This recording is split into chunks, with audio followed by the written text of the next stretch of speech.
In the name of Allah, the most gracious, the most merciful, to whom we all have to obey.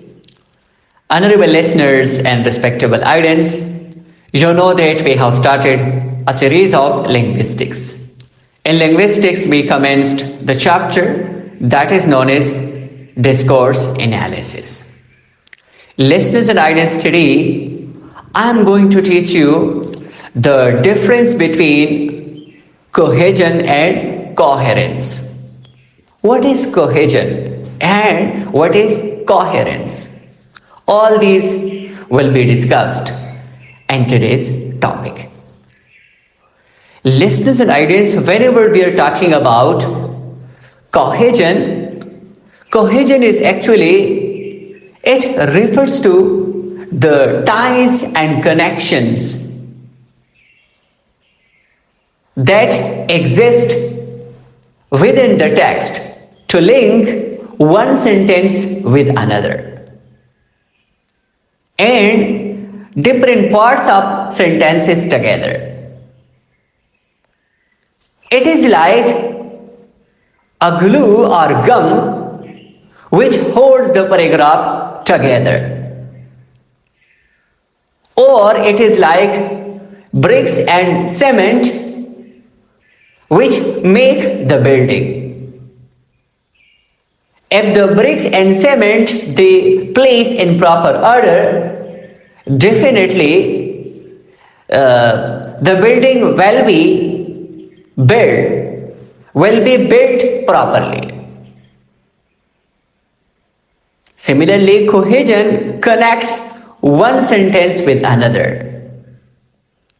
There must be the connection of one sentence with another sentence.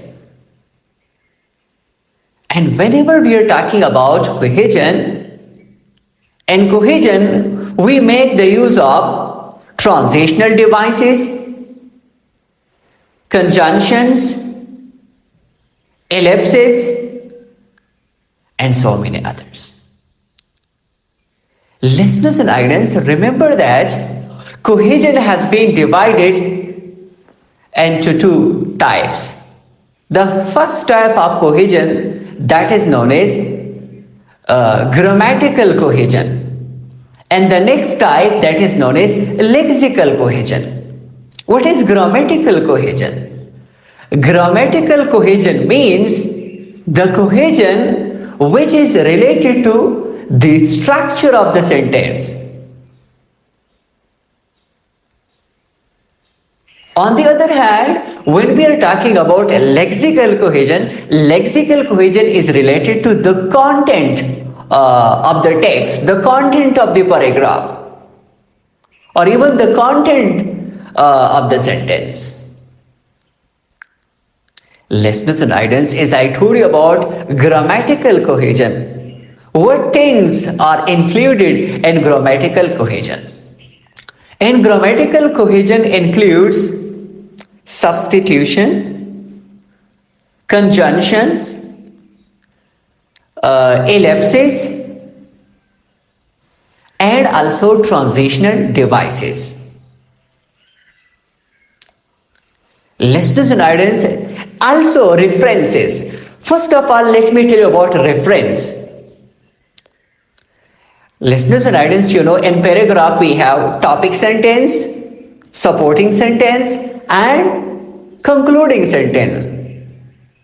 Topic sentence tell you the main idea of the whole paragraph. Supporting sentences, they elaborate and explain the topic sentence, while concluding sentence in the paragraph conclude whatever you had said in the supporting sentence and the conclude in the topic sentence. So now, if you are writing a paragraph, what would be your text? So grammatical cohesion tells us about substitution, about references, about ellipses and conjunction, that these must be there in the paragraph within the text. So reference means when you are writing some things in the paragraph, you are referring to someone or something. For example, if you say Aslam is a boy, he goes to school, he is very obedient and intelligent, he does not waste his time. You see Aslam and then you say he goes to school. So instead of Aslam, here you are making the use of he. Here you are making the use of reference, and that is anaporic reference, because you are referring back to Aslam. So there must be a reference when you are talking about what? Cohesion. And then I talk about substitution. What is meant by substitution? Substitution means the replacement of one linguistic form by another word. The replacement of one word by another word. And it is the beauty of the paragraph. If you want to make your paragraph unique, then there should not be repetition. You say Aslam is a good boy, Aslam goes to school, Aslam is very intelligent. No. There is a repetition is there. Instead of Aslam, you substitute that word by another word. So you replace it by he. If you have used a word, for example, a student, try to use another word instead of the student, like pupil. Okay. And then in cohesion, grammatical cohesion, there must be ellipses. What is meant by ellipses? Ellipses mean when you omit a part of the sentence or apart from the sentence, but still the meaning, the condition of the sentence still exists and it provides meaning. For example, a sentence is that most of the students are coming to schools and they are not wasting their time. So at the first sentence you say most of the students they are coming to school, then you are not repeating that most of the students they are not wasting their time, but you say they do not waste their time. You also say that these students do not waste their time, but you say they do not waste their time.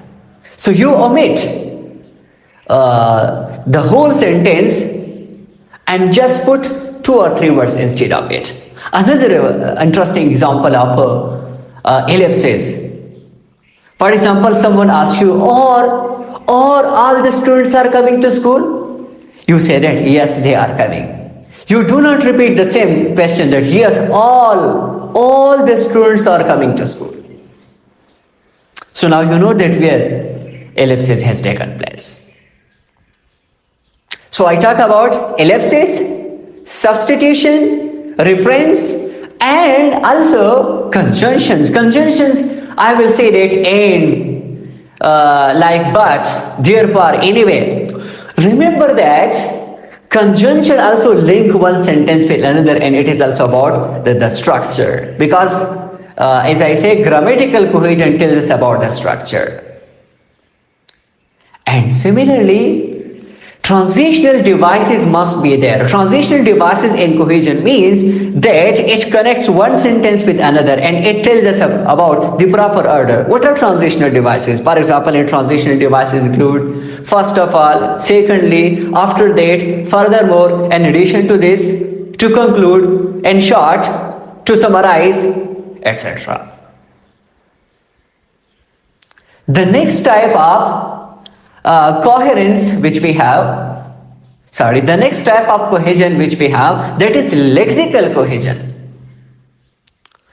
Lexical cohesion means it tells us about the content of the paragraph, the content in the text, and it occurs when nouns, verbs, adjectives and adverb, they are related to each other in some ways. For example, how they are related. If at the beginning of the sentence you have used that there are so many elements of these things, there are so many elements of such problems, for example. So you can replace element by feature, because try to make synonyms to make your paragraph unique. And collocations must be also there. For example, you say pay attention. Collocation means when words they are related and connected together. Two words when they are with each other, when two words go together. Very interesting, so interesting. Pay attention. All these are the example of collocations. So if you have used one adjective and you know that the same adjective can be used, try to replace that adjective. If you have used one adverb and you say that the same repetition will be used, so replace that adverb. And now come to coherence. What is coherence? Coherence actually means the unity of ideas, the connectedness of ideas together. So the unity of ideas in the text together, that is called coherence. One sentence must be connected with another sentence. And whatever you are writing in the text, in the paragraph, they should be connected, logical, and there will be unity among those ideas.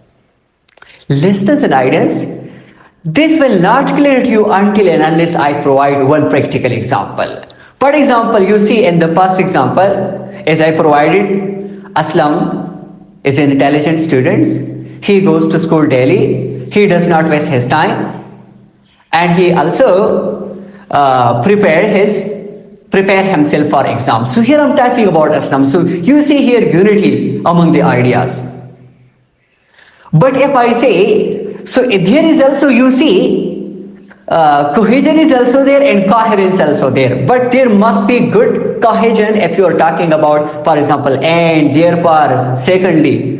And another interesting thing is that if you say that, tell us about a paragraph where there is no coherence, so then the paragraph would be, Aslam is an intelligent boy, Javed lives in Australia, people are wasting their time, children are making noise. So here you see in this sentence there is no cohesion and also there is no coherence.